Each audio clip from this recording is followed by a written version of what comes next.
ត្រជាក់ណាស់បងប្អូនត្រជាក់ណាស់ទឹកភ្នំគូលែនបាទថ្ងៃនេះស្រីសមកទៀតហើយស្រីសបាទខ្លួនតូចតែចិត្តធំបាទបងប្អូនមើលចប់ឲ្យវ៉ាន់ពេញគូតឡានតែម្ដងបាទមានសពគ្រប់បាទតាំងពីស្បៀងអាហារពេលជាមានតាំងពី music ទៀតផងបាទហើយនេះបាទមេធីមអ្នកដឹកនាំបាទជិះម៉ូតូទៅហើយឥឡូវយើងបានធ្វើដំណើរចេញពីដល់ភាសាដំដៃឆ្ពោះទៅភ្នំគូលែនដើម្បីលេងទឹកត្រជាក់ហើយយើងនឹងធ្វើដំណើរទៅតាមផ្លូវពីដំដៃទៅស្វាយលើបាទផ្លូវពីដំដៃទៅស្វាយលើឥឡូវយើងមកដល់បាទស្រុកស្វាយលើហើយបាទលឿនណាស់កាត់បាទដល់តនេះយើងបត់ឆ្វេងមកនឹងផ្លូវថ្មីឆ្ពោះឡើងភ្នំគូលែនតែម្ដងបាទផ្លូវថ្មីបាទស្រួលផ្លូវបេតុងបាទស្រួលបាទណាស់បងប្អូនហើយយើងធ្វើដំណើរឆ្ពោះត្រង់ទៅរហូតបាទទៅដល់ជើងភ្នំឡើងផ្លូវរៀងចោតបន្តិចបងប្អូនអញ្ចឹងសៃសងថ្ងៃនេះក៏ធ្វើការធ្ងន់ដែរបាទគាត់ប្រឹងឡើងលើដោយសារបាទផ្ទុកអីវ៉ាន់ពេញគូតឡានហើយថែមទាំងបាទនៅខាងក្នុងនោះក៏មិនក្រោម10នាក់ដែរបាទនៅក្នុងឡានបាទមិនក្រោម10នាក់ទេអញ្ចឹងសៃសថ្ងៃនេះធ្វើការធ្ងន់មែនទែនឥឡូវយើងមកបាទឡើងដល់ជើងភ្នំគូលែនហើយបាទផ្លូវនេះយើងចាប់ផ្ដើមចំណោតឡើងហើយអញ្ចឹងឡានចាប់ផ្ដើមប្រឹងមែនទែនកូនក៏ឆ្ងល់ដែរថាប៉ាថ្ងៃនេះមិនចូលឡានលឺសំឡេងប្លែកពីធម្មតាបាទព្រោះឡើងភ្នំនេះរៀងចោតបាទផ្លូវថ្មីហ្នឹងបាទរៀងចោតខ្លាំងដែរអញ្ចឹងសៃសងនេះគឺការធ្ងន់មែនទែនបាទគឺការធ្ងន់ឥឡូវយើងកំពុងតែធ្វើដំណើរនឹងទស្សនាទាំងទស្សនីយភាពបាទចាប់ពីជើងភ្នំគូលែនរហូតទៅដល់បាទទឹកជ្រោះអូលើនៃភ្នំគូលែនយើងអត់ទៅទឹកធ្លាក់ភ្នំគូលែនទេបាទដោយសារតែលោកលើច្រើនផងហើយយើងចូលលក្ខណៈចូលចិត្តភាពស្ងៀមស្ងាត់គ្រួសារយើងហៅថា freedom បាទបលែង free ចោលកូនចៅទៅដល់យើងមិនភ័យទេទៅដល់កន្លែងនោះគឺមានភាពតាំងងាយស្រួលបាទកូនក៏លេងទឹកតាគេទៅបាទតាមផ្លូវដែលឆ្ពោះទៅលើភ្នំគូលែនតាមផ្លូវថ្មីនេះបាទពិតជាស្រស់ស្អាតសម្បូរផ្ទះអ្នកភូមិបាទជាការស្វ័យចន្ទីអមសងខាងផ្លូវបាទពិតជាស្រស់ស្អាតពិតមែនបាទហើយផ្លូវចោតតែពីខាងក្រោមទេបងប្អូននៅពេលដែលយើងឡើងមកដល់ខាងលើបន្តិចដូចផ្លូវភូមិរបស់យើងដែរបាទហើយយើងដល់ចំណុចនេះយើងធ្វើការឈប់សួរអ្នកស្រុកដើម្បីយើងរកផ្លូវឆ្ពោះទៅបាទទឹកអូពីមលើដោយសារជាលើកទី1ដែលយើងមកលេងទឹកអូពីមលើអញ្ចឹងតែយើងអត់ស្គាល់ផ្លូវតែសង្ឃឹម Google Map ដែលមកដល់កន្លែងនេះគឺអ៊ីនធឺណិតអត់ដើរអំបិលតែម្ដងបាទអញ្ចឹងទេមានតែមាត់ជាផ្លូវអញ្ចឹងក្រោយពីយើងសាកសួរព័ត៌មានទៅក្នុងផ្លូវទៅអូពីមលើទៅឃើញថាយើងមកបានហួសផ្លូវបាទផុតផ្លូវអូពីមលើអញ្ចឹងពេលនេះយើងធ្វើការត្រឡប់បកក្រោយបាទមេធីមនៅក្នុងមុខកាមេរ៉ារថយន្តនោះត្រឡប់បកក្រោយឥឡូវយើងមកដល់ផ្លូវបំបែកបាទឆ្ពោះទៅអូពីមលើហើយបាទ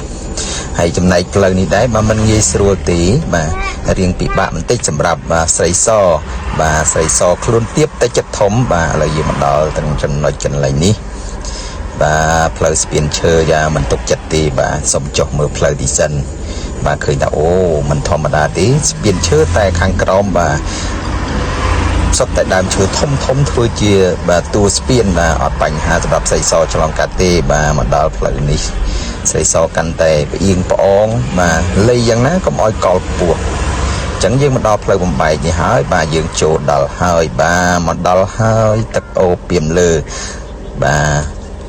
លុបតែឈឹងទៅឆៃតែម្ដងបាទឲ្យស្ងាត់បាទងាយស្រួលមែនទែនបាទពេលមកដល់វ៉ាវបាទអ្នកខ្លះនោះមកចុះផាច់គឺទាញកាមេរ៉ាថត selfie គ្រប់គ្នាតែម្ដងអ្នកខ្លះនោះក៏រៀបចំផ្លាស់ក៏អាវបាទអ្នកថតនេះក៏ថតមេធីមវ៉ាវ so cute ខ្ញុំមួយអាវថ្មីមួយអែលសួរគេទៀតថ្មីឬអត់គេនេះបងប្អូនបាទក្មេងៗបាទប្រឡែងចោលតែម្ដងបាទទឹកនេះមិនជ្រៅទេទឹកតិចរាក់ប៉ុន្តែទឹកត្រជាក់ណាឃើញទឹកតិចចឹងបាទតែត្រជាក់ខ្លាំងមែនទែនបាទ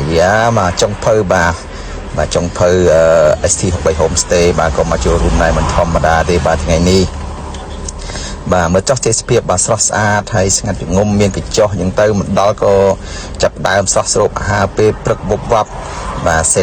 selfie ទៅបាទក្រោយពីញ៉ាំអីរួយក៏អស់កម្លាំងបាទគេយល់អង្រឹងទន្ទឹងមើលផ្លូវគ្រប់គ្នាតែម្ដងបាទ កូនក៏លេងទឹកទៅប៉ាម៉ាក់ក៏គេងទៅក្រោយពីគេងរួចតិចសាច់មានកម្លាំងចាប់ផ្ដើមដល់ម៉ោងយើងចាប់ផ្ដើមដល់ម៉ោងយើងmusic យើងចាប់ផ្ដើមដំណើរការហើយបាទមកហើយបាទតារាចម្រៀងប្រចាំដល់ផលិតកម្ម AGT បាទដោយសារអត់ទាន់មានឈ្មោះផលិតកម្មចាប់ផ្ដើមហើយនេះជាវគ្គទី2សម្រាប់ការញ៉ាំអាហារដើម្បីមានកម្លាំងបន្តស៊ីងសងបន្តទៀតបាទចុងភៅក៏ចេះធ្វើបាទច្រៀងក៏ចេះច្រៀងបាទនេះចុងភៅ ST63 Homestay កំពង់ឃ្លាំងបាទមើលចុះមិនដឹងតែគាត់ច្រៀងឬក៏គាត់រាប់អក្សរទេបាទហើយនេះបាទតកែស្រីបាទកំពុងតែច្រៀងយ៉ាងពិរោះលាយឡំជាមួយនឹងបាទទេសភាពដ៏ស្ងាត់ជ្រងំត្រជាក់ស្រេបតែម្ដងបាទពិតជាមានកម្លាំងនិងគួរឲ្យជាទីមនោរម្យតបពីយើងច្រៀងបាទច្រៀងផងរំផងអញ្ចឹងទៅឃើញថាសប្បាយបាទសប្បាយមែនទែនបាទយើងធ្វើការហត់ពេញមួយសប្តាហ៍ហើយយើងទុកឱកាសដើម្បីយើងបន្ថែមធម៌ពលជីវិតបន្តទៀតក្រោយពីមកយើងរៀងក្តៅខាងលើបាទចុះខាងក្រោមម្ដងបាទអង្គុយត្រាំទឹកច្រៀងញ៉ាំយ៉ាងមានសេចក្តីសុខបំផុតសម្រាប់បាទ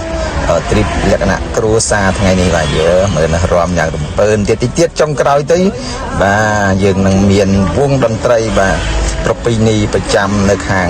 ដពិសាដំដែក